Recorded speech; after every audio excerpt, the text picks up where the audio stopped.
Граѓаните користат квалитетни нафтени деривати, се што е пуштено во промет во земјава е согласно прописите, а се што е најдено на царина и во складовите со несоодветен квалитет не е пуштено во внатрешен промет, уверуваат надлежните. За само неколку месеци направени се над 15 контроли на бензински пумпи во земјава, а од пазарниот инспекторат уверуваа дека бензинот, дизелот, но и мазутот се во рамки на дозволените параметри согласно стандардите. Инспекторите тврдат дека по избивањето на аферата со увоз на мазут засилени се контролите на граничните премини од страна на царината. Постојано вршиме контрола на мазутот при влез, при увоз во државата, заедно со Царинската управа, врз основа на соработката што имаме воспоставено и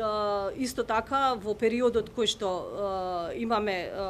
земано мостри анализи, имаме пронајдено во 2 случаеви дека не соодветствува со квалитетот и преземени се соодветни мерки, меѓутоа сега последниот период веќе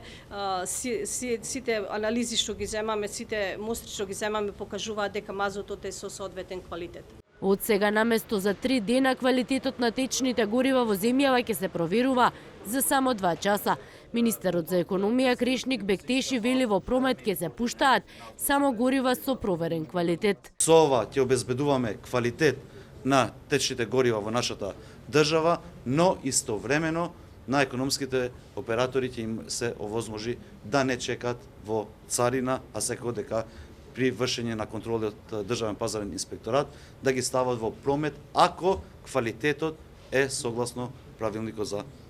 течните горива. Бирото за метеорологија ќе врши проверка и на количините мазут кои ќе влегуваат во земјава, а 7 мерни инструменти во лабораторијата се вредни околу 400.000 евра.